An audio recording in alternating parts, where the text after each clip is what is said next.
me sonaba el teléfono, pero no tengo casi batería y he cogido el portátil que tiene más capacidad. Ah, bueno, sería por eso entonces. Bueno, muy bien. Tú dirás un poco, recuérdame un poco lo que necesitas y yo tengo disposición ahora, no tengo límite de tiempo, ¿eh? Ah, vale, entonces genial. Mira, yo estoy haciendo ahora el máster en intervención criminológica y victimológica de Crimina. Ajá, Y bueno, me encuentro haciendo el trabajo final de máster sobre una propuesta de prevención familiar de la delincuencia juvenil, pero en menores con rasgos psicopáticos. bueno, bien. Entonces, después de mirar literatura y estudios hechos al respecto, ahora quiero hacer la propuesta, pero para que sea lo más real posible, estoy buscando así a profesionales que traten sobre el tema para poder tener una visión más experta Vale, y nacional, porque lo que he encontrado ha sido más que nada internacional, o sea, fuera de España. sí, sí. Entonces, para que sea lo más real posible. Y por eso, bueno, tengo unas preguntas y lo voy Venga, a... pues a ver si te puedo ayudar. A ver, en su puesto de trabajo, ¿con qué tipo de familia se ha encontrado o se encuentra actualmente? En el sentido de que sean conflictivas, monoparentales, reconstituidas, con ¿Vale? límites, Mira, autoritarias. sí, yo no trabajo directamente en el mundo profesional. Yo soy un académico que básicamente hago investigación y supervisión con profesionales que sí que trabajan, digamos, en primera línea o directamente. Ese es un primer elemento importante. Entonces, me imagino que tú haces referencia, porque claro, aquí hay una importante distinción inicial, ¿no? Y es, si hablamos de menores que estén ya dentro del circuito de justicia juvenil, porque han cometido ya algún delito, y sobre todo porque tienen más de 14 años, pues estás hablando y te interesa más aspectos que tengan que ver con comportamientos anteriores que entonces pertenecen a un territorio profesional impreciso. Pero claro, muchos chicos o muchos menores que cometen ese tipo de, o que serían susceptibles de esta prevención, pues pueden ser menores de 7, 8, 10 años, que están en el colegio, o que están en centros de menores, o en fin, en diferentes lugares, ¿no? Entonces, ese sería un primer elemento relevante, porque en general las políticas preventivas, sobre todo de tipo secundario, ¿no? Me imagino que distingues bien primario, secundario y Sí, terciario. Vale. Las de tipo primario no son razonables en estos casos. Las de tipo terciario ya son bastante complicadas, porque quiere decir intervenir con chicos que han sido ya identificados. Entonces, la más complicada es la secundaria. ¿Qué es lo que sucede con las familias? Bueno, las familias tienen, especialmente en su contacto con el mundo profesional, tienen un sesgo muy importante, y es que las familias que pertenecen a entornos más marginales o con más dificultades de tipo socioeconómico suelen tener un contacto bastante más frecuente que el resto con lo que son los servicios sociales, incluso los servicios de justicia. Y probablemente las familias que tienen más recursos, que están, digamos, de alguna manera más integradas, pues posiblemente tienen o suelen atender más a los servicios psicológicos, servicios médicos y servicios psiquiátricos.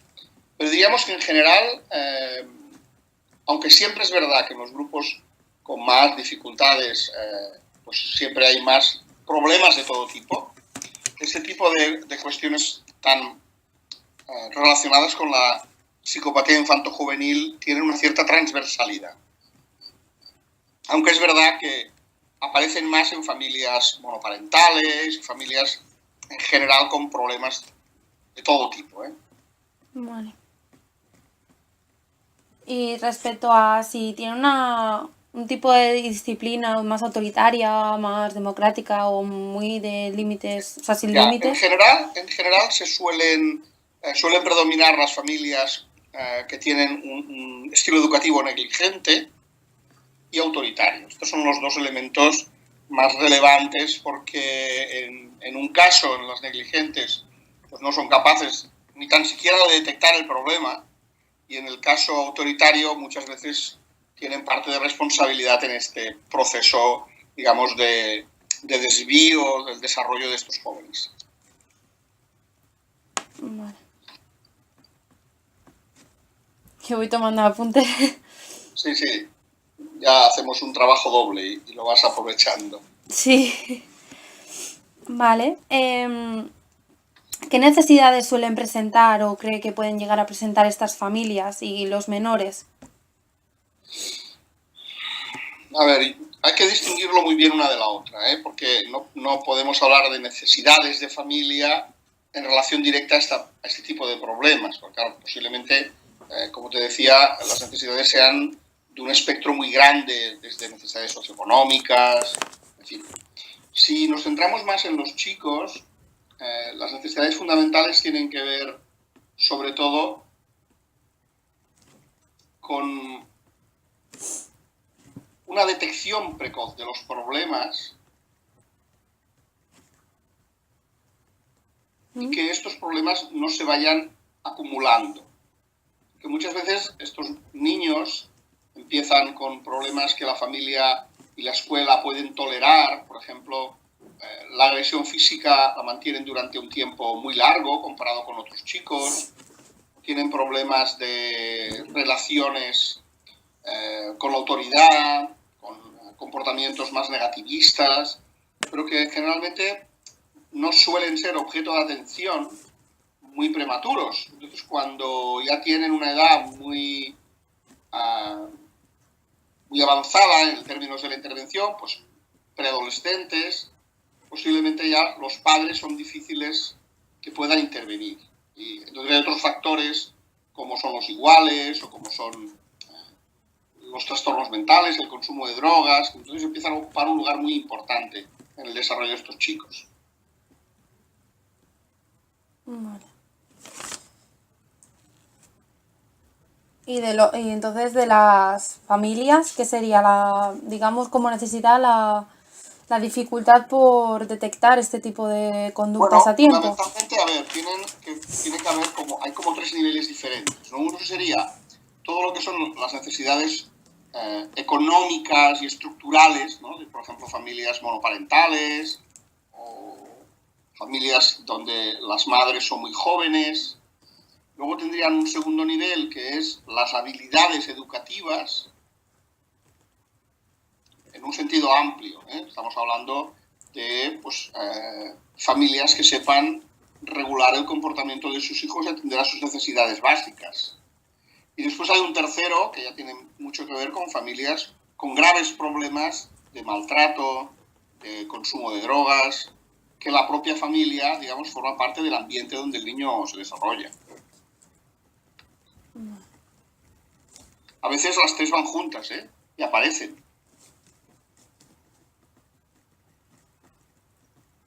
¿Cuál suele ser la más predominante de las 3?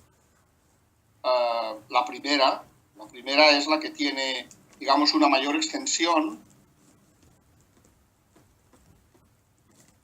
pero no la que provoca efectos más graves. Los efectos más graves tienen que ver con la tercera.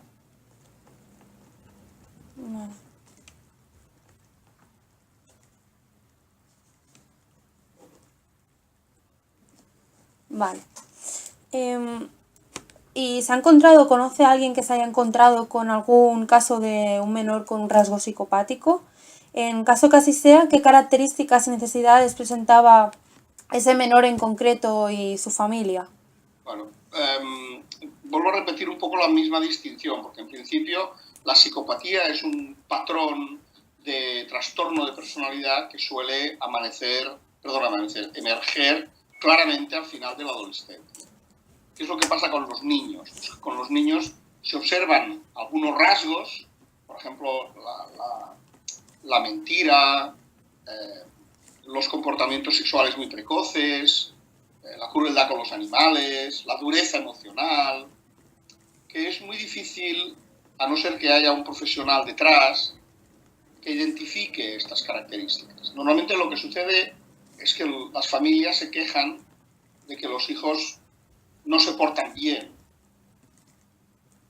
Y ese elemento, pues claro, puede estar motivado por factores muy diversos. Y pocas veces por comportamientos psicopáticos en un sentido amplio. Por eso, normalmente cuando se detecta la psicopatía, ya estamos en la preadolescencia, la adolescencia, pero pero siempre de forma un poco no del todo constituida. A veces dan una imagen de lo que se llama pseudomadurez, es decir, presentan comportamientos de un tipo que son mayores a su edad cronológica. Es cuando hay chicos de 10, 8, 9, 10 años que hacen cosas que son propias de 14, 16 y que incluso van con estos grupos de chicos. Y en este caso, las familias en la psicopatía tienen un papel básicamente más secundario, no tienen un papel de una influencia directa, sino que no pueden gestionar esas situaciones, no las gestionan bien, y entonces, en vez de, digamos, atender precozmente un chico con estas características, pues generalmente pues, lo dejan estar y lo llevan como pueden, ¿no? Vale. Claro, la clave estaría en la detección precoz. Siempre, claro. La detección precoz en una etapa suficientemente prematura como para poder intervenir, pero no hay un indicador claro, indiscutible, porque pueden haber periodos de mala conducta transitoria de estos chicos, pero que eso no tiene que ver con un trastorno psicopático. Es que encontré en el DSM-5, bueno, en literatura y tal, que relacionaba la psicopatía con lo que en el DSM-5 se conoce como trastorno de conducta, en concreto el especificador que es emociones prosociales limitadas, y además también lo relacionaban un poco con el trastorno antisocial. Claro, Entonces era como que en menores, no, en lugar de decir que es psicopatía, se relacionaba con estos dos tipos de trastornos, siempre que fuera prolongado y repetido en el tiempo. O sea, hablando en puridad, no se podría calificar a un menor de 16, 18 años como alguien que tiene un trastorno psicopático o una psicopatía. ¿Por qué? Porque la psicopatía es un trastorno de personalidad y la personalidad no se configura y se consolida, cristaliza hasta más allá de los 16, 18 años, ¿no? Entonces lo que se suele hacer es utilizar estas categorías que son un poco un cajón desastre, donde es como si, imagínate que en vez de hablar de enfermedades orgánicas como pues tener una inflamación, una infección, una pulmonía, se dijera el chico está enfermo, ¿no? Claro, un trastorno de conducta es eso. El chico no funciona bien en el ámbito de la conducta social, es una persona agresiva, mentirosa. Y la categoría trastorno de conducta en el fondo no tiene nada de etiopatogénico, es como bueno, una categoría que es un mal chico o un infractor, toda esa terminología, claro, no tiene la capacidad de distinguir cuál es la etiología de ese trastorno. Pues puede haber ahí un chico con problemas educativos importantes y también un prepsicópata o también un chico con un trastorno de TDAH en una familia delincuencial. Todo eso puede estar ahí mezclado. Entonces es muy difícil discriminarlo. Y desde luego la última categoría que permitiría hacer una buena discriminación es la psicopatía. Es probablemente que haya otros trastornos, más de tipo trastornos del neurodesarrollo, que eso pueda identificar mejor esos patrones. Así que hay que esperar el paso del tiempo. Pero si esperas mucho, el tratamiento va a ser más difícil de implementar. Posiblemente el nivel de problemas sociales del chico haya aumentado mucho, sea un usuario de justicia juvenil, así que el tratamiento tiene que incorporarse en una situación más complicada. Por eso la detección precoz, todo el mundo la pone como la gran promesa, ¿no?, de intervenir en estos casos. La cosa está cómo llegar a esas familias, ¿no?, para poder intervenir. Bueno, en general, las sociedades como la nuestra, donde la escolarización es prácticamente universal, la atención médico-pediátrica casi también, un poco la responsabilidad de esta detección tiene que ver con estos dos grandes sectores, digamos, de servicios públicos. Lo que sucede es que ambos dos tienen una gran resistencia a considerar que su tarea pueda ser, en algunos casos, una tarea casi pseudopolicial, ¿no? Esto los maestros suelen ser muy resistentes, también los pediatras, porque entienden que probablemente identificar a estos chicos no es neutro y tenga efectos muy negativos en ellos. Entonces la única posibilidad es que quien haga esa tarea de detección precoz sea alguien muy entrenado, muy experto y no cometa muchos falsos positivos. Entonces, ¿cómo se intervendría en estos casos una vez que se ha detectado?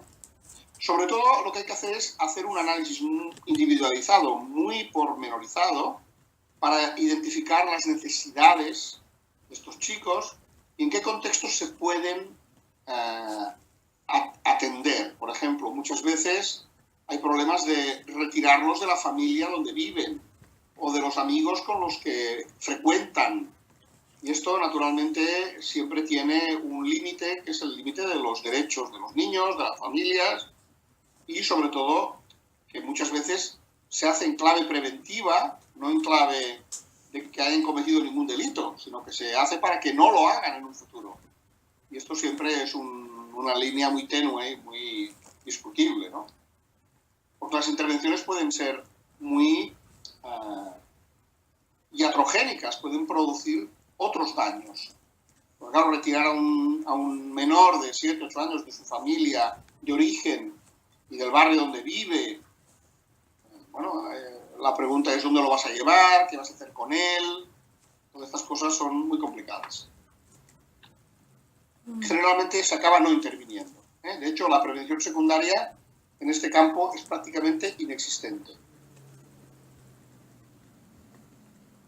Y cuando ya se detecta que este menor realmente tiene, o sea, digamos, intervención ya terciaria, ¿sí? Cuando ya se ha detectado una situación real de que se ha confirmado, ajá, ¿cómo se intervendría en este caso? Mira, el mejor programa que hay es un programa que se llama la terapia multifuncional sistémica. Y es algo así como una gran ingeniería social en torno al chico. Es decir, hay que intervenir en la familia, en la escuela, en el barrio, con el chico, a diferentes planos. Por ejemplo, con el chico puedes entrenarlo para mejorar sus habilidades sociales, el autocontrol de la ira. Pero con las familias tienes que cambiar las pautas educativas. Con la escuela tienes que, de alguna forma, coordinar la intervención para que este chico no sea ni objeto de bullying ni el agresor de los otros. Así que esto realmente, si tienes ocasión de mirar en internet lo que se llama la terapia multifuncional sistémica, verás que es un tipo de intervención integrada con una duración larga y con muchos profesionales implicados. Porque no hay una fórmula mágica, ni una pastilla que darle al chico, ni una pauta educativa que enseñar a los padres. Es todo un conjunto de actuaciones que tienen que ser compatibles con el desarrollo normalizado del chico. Es decir, hay que conseguir que siga en la escuela, que si tiene problemas de tipo social se puedan ir resolviendo, porque el chico está en desarrollo. Eso no hay que olvidarlo nunca en los casos que se trabaja con estos casos. Y en el caso, por ejemplo, he leído como que en un psicópata adulto no se recomienda la intervención del trabajo con la empatía, de la empatía. Sí. Porque puede hacer que esta persona aprenda más a cómo manipular a las otras personas, bueno, por ejemplo. En el caso de menores... Eso se llama las habilidades sociales, más que la empatía. Lo que no es bueno entrenar a un psicópata es en habilidades sociales, que es un ámbito que en general los delincuentes suele ser un campo muy deficitario. Claro, cuando trabajamos con niños o con menores, el comportamiento todavía está en fase de desarrollo. Entonces hay que conseguir normalizar ese desarrollo y hacerlo en todos los ambientes donde este chico vive. Por ejemplo, no tiene sentido un internamiento en un centro cerrado porque él tiene que tener interacción con los padres. Pero claro, la interacción tiene que ser sana, tiene que ser terapéutica. Pues hay que entrenar a los padres. Muchas veces los terapeutas van a la casa de estas familias, hacen programas, trabajan con los hermanos, es decir, realmente es, por eso te decía que si tienes ocasión de entrar en internet, busques ese tipo de tratamiento que es el tratamiento mejor, no para los psicópatas o para los niños con trastornos psicopáticos, sino en general para los niños que tienen trastornos de ese espectro, ¿no?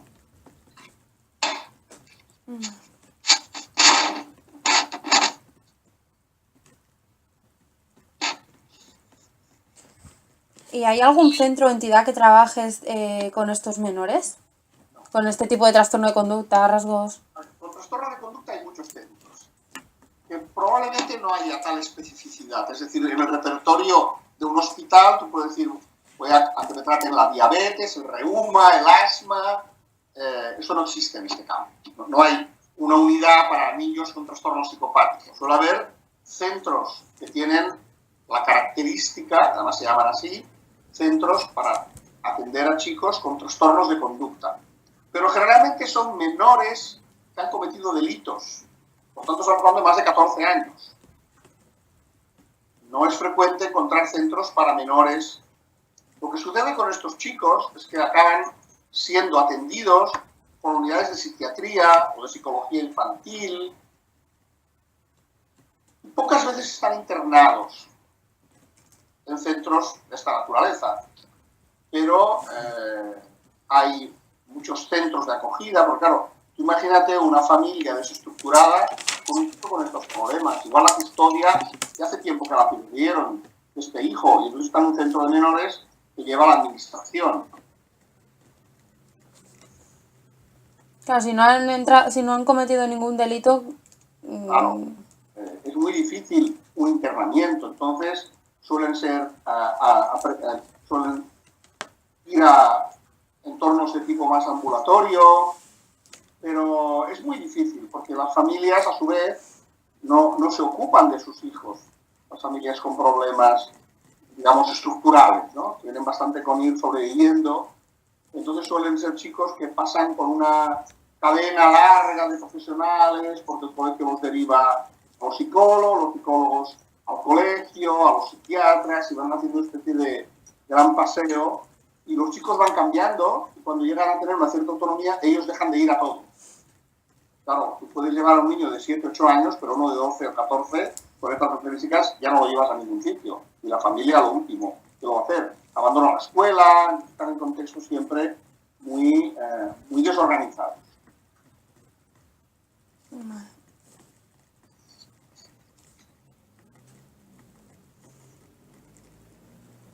Entonces, las psicopatías o rasgos psicopáticos en la infancia o trastorno de conducta podría o estar relacionado con la delincuencia en la edad adulta o de joven. No, sin duda. Y realmente uno de los grandes elementos de preocupación de estos casos es que conforme van creciendo, los problemas que van generando de tipo social, primero se toleran menos y luego acaban siendo delitos.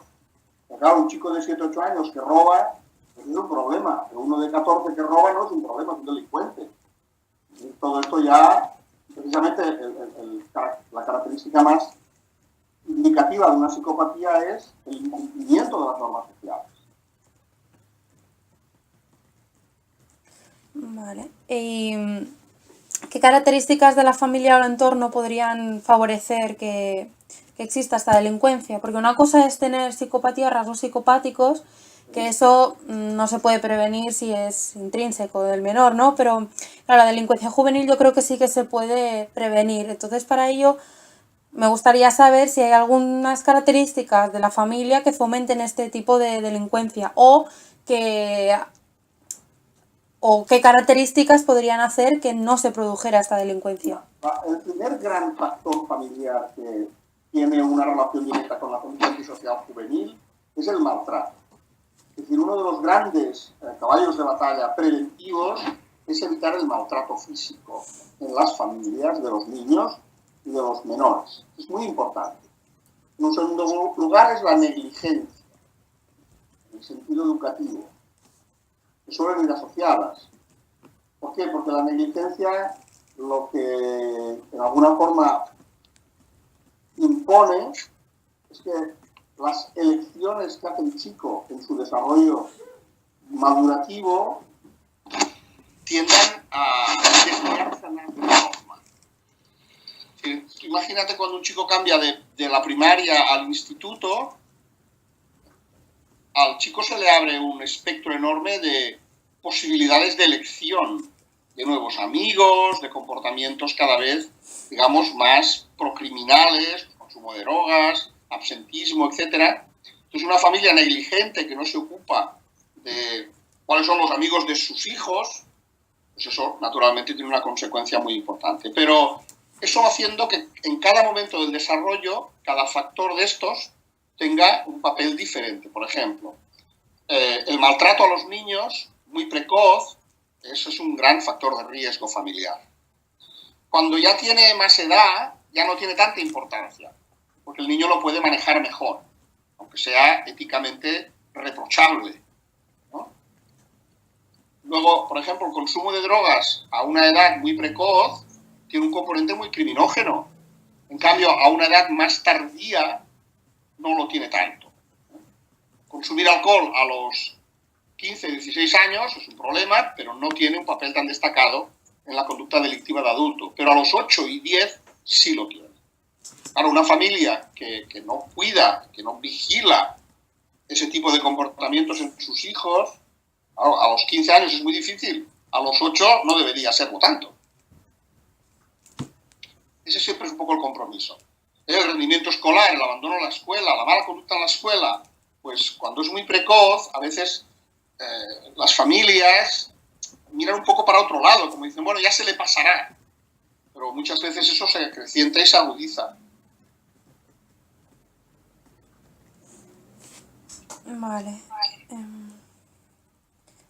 Pues tenía una pregunta y se me ha olvidado.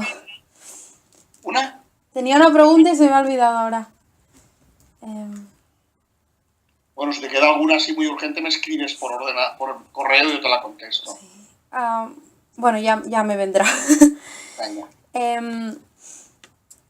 Entonces, si se interviniera en estos casos con este perfil de familias, ¿crees que se podría llegar a prevenir la delincuencia juvenil?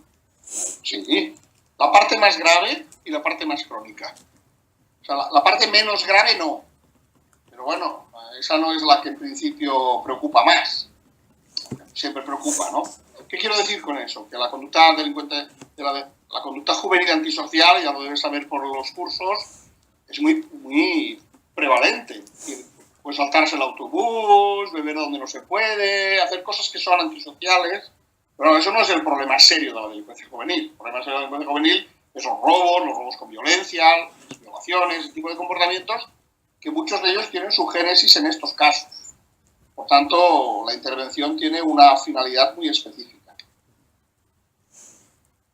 Vale. ¿Qué capacidades se verían afectadas para que el menor acabara delinquiendo? Capacidades me refiero a nivel, por ejemplo, habilidades sociales. Mira, las primeras son las actitudes antisociales. O sea, las creencias o las ideas de que es legítimo pues agredir a tu pareja o robar a los turistas o agredir a los que son del equipo contrario, ¿no? El más importante es este. Luego después también está el autocontrol, por supuesto. Es una gran característica. Después, uno de los factores de riesgo más importantes son las amistades antisociales, los iguales. Quizás estos son... Luego ya a nivel más individual, pues tiene que ver con la falta de empatía, el desarrollo de la impulsividad. Estas cosas son, claro, un papel muy destacado.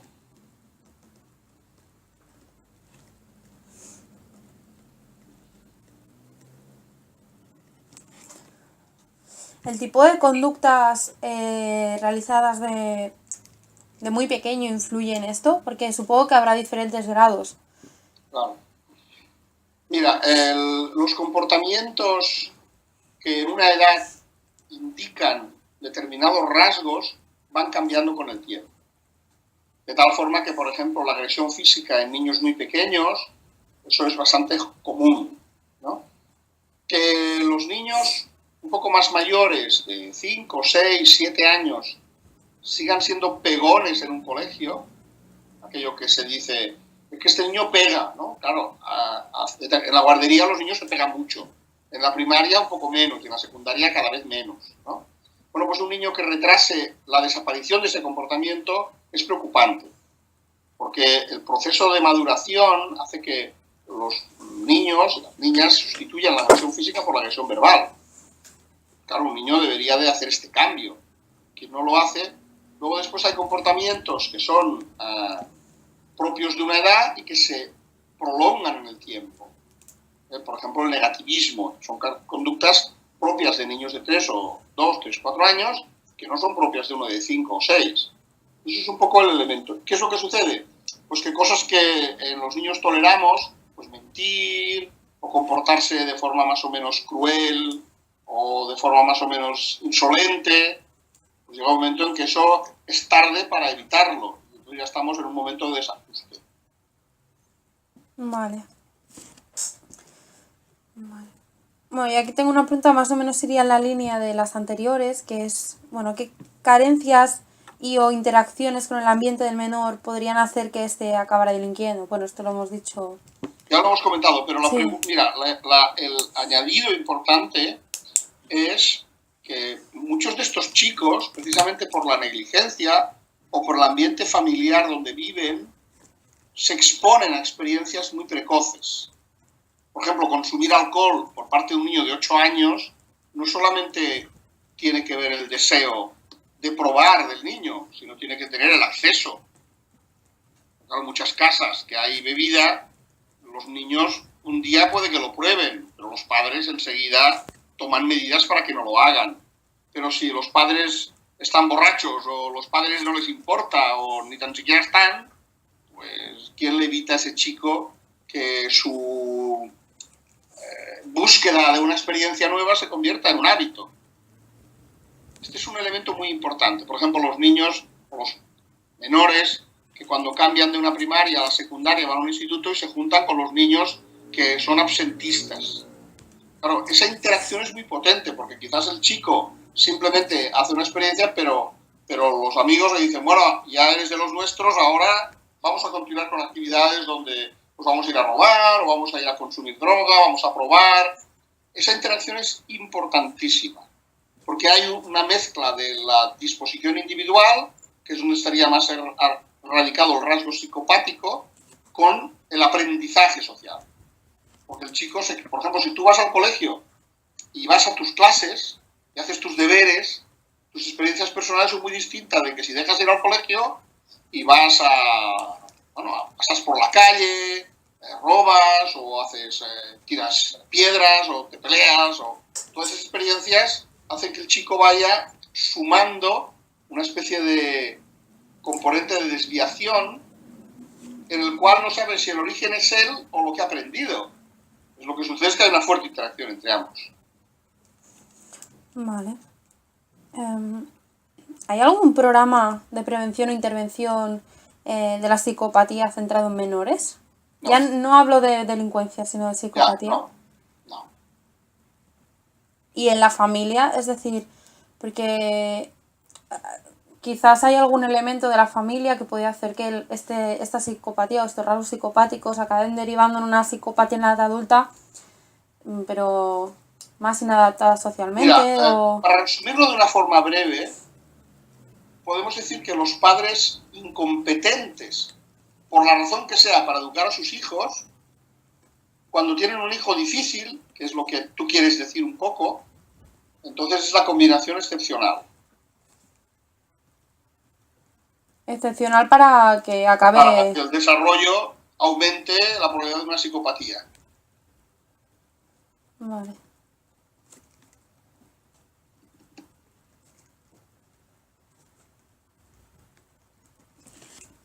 Vale. Entonces, ¿en qué medida considerarías importante hacer prevención de la delincuencia juvenil con estos menores? ¿Es bastante importante? Es imprescindible. O sea, no es que sea dudoso, es imprescindible hacerlo. Es decir, hay que tener en cuenta que los problemas de este tipo en el desarrollo, además de acabar con chicos fuera del sistema educativo, etcétera, son chicos que van a desarrollar comportamientos delictivos. Por tanto, es muy importante que haya prevención explícita de la delincuencia juvenil. Vale. ¿Y qué sería más importante? ¿Centrado en el menor o centrado en la familia o ambos? Hay que mover los tres niveles. O sea, hay que hablar por ejemplo, la prevención universal debería erradicar el maltrato infantil.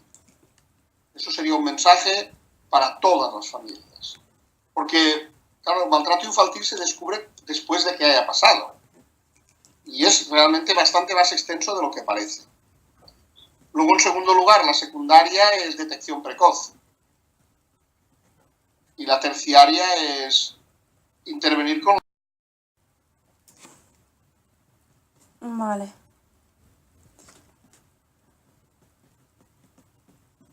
¿Y cómo incluirías el fenómeno de la psicopatía en un programa de prevención de la delincuencia juvenil?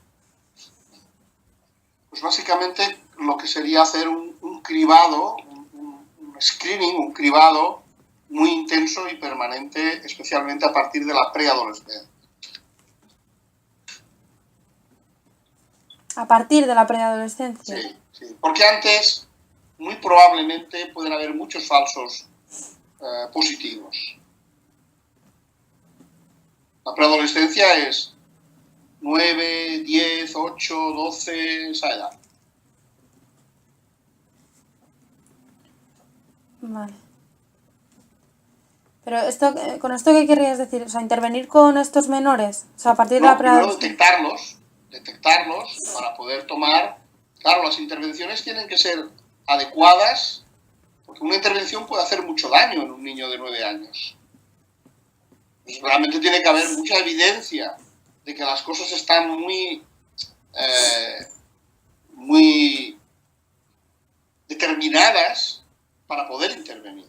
Porque claro, por ejemplo, me imagino que tú recuerdas, porque seguro que lo hiciste tú en el colegio, que era el hacer gárgaras de flúor, ¿no? No lo En la recuerdo. primaria, ¿no? Bueno, mis hijas lo hicieron. Entonces, cuando tenían 5 o 6 años, en el colegio tenían que hacer gárgaras de flúor, todos los niños, para evitar que desarrollaran caries. Bueno, pero en casa ya se lavan los dientes. Pero esto no pasa nada, claro. Una intervención que no tiene efectos negativos, no pasa nada.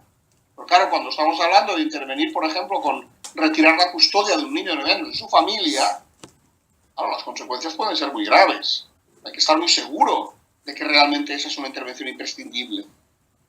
Y esto realmente es muy, muy difícil de hacer sin cometer muchos errores. ¿Y una vez ya se ha detectado? ¿Cómo se Una vez se ha incluiría? detectado, hay que individualizar mucho el tratamiento y acompañarlo hasta pasada la juventud. Pasar No la es como poner juventud. no es como poner un yeso en un brazo roto. Unas semanas y fuera. No, aquí los tratamientos son largos y totalmente integrados con el chico. Y aquí también se incluiría la familia. Sí, claro, por supuesto. Me refiero durante todo este periodo. Sí, sí, sí. Si es que está presente esa familia, ¿eh? Porque claro, te puedes encontrar con casos donde la familia ya lleva años que está ausente de lo que sería el ambiente del desarrollo infanto-juvenil. Porque un poco la pregunta o la reflexión interesante es que muchos de estos casos se dan en contextos donde o la familia está en prisión, es que hay muchas situaciones realmente muy complicadas. Es decir, la imagen de la familia de Bart Simpson con los padres y eso, pues es una película, ¿no? La realidad suele ser hijos que están en familias donde los padres no están, los abuelos, o familia extensa, o adoptados, o en casas de acogida, en fin, son situaciones muy, muy variadas.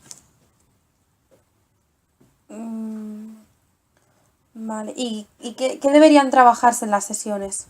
Porque, por ejemplo, Esta he sesión, leído... Sí, o sea, en las sesiones que se haga del programa. Porque, por ejemplo, he leído que el bueno, tema del mira, apoyo... para no extendernos mucho, mírate esto que te he dicho yo de la terapia multifuncional sistémica, porque verás que hay un montón de elementos, pero que no son un programa estándar para todos los niños, sino es un programa muy adecuado a las necesidades que presentan cada niño. Vale. Vale. Ay, ya me ha venido la pregunta a la mente. Esa que se me había olvidado. Bueno, he leído bastante que el tema del apoyo ¿Sí? de los padres hacia el hijo, sobre todo por parte de la madre, y el vínculo establecido en los primeros años de vida, es muy importante de cara tanto para el desarrollo de la psicopatía como para la delincuencia juvenil. ¿Sí? Entonces, Pero ¿qué opinarías? para la intervención es tarde, porque esos vínculos se establecen muy pronto en el desarrollo infantil. Y eso no es compatible. O sea, una cosa es que tú, de forma retrospectiva, veas que hubo este problema, y otra cosa es que tú puedas manipularlo para evitar que pase eso. Bueno. Pero se podría, o sea, si se trabajase, ¿se podría hacer algo, conseguir algo o es inútil? No demasiado, no demasiado. Vale.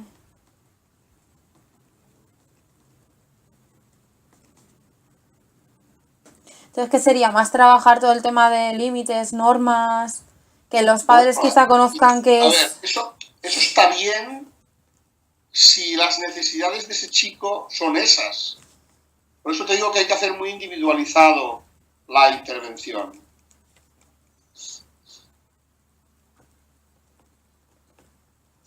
Vale. Y ya que es tan difícil una detección precoz, ¿Sí? si se llevase a cabo este programa de prevención familiar, ¿dónde considera que se podría llevar a cabo? ¿Dónde? Sí, ¿dónde? ¿En los sistemas sanitarios? ¿En la escuela? ¿En En alguna estos dos es entidad? imprescindible. Y en los servicios sociales. ¿Cómo? Perdona. En sanidad, escuela y servicios sociales.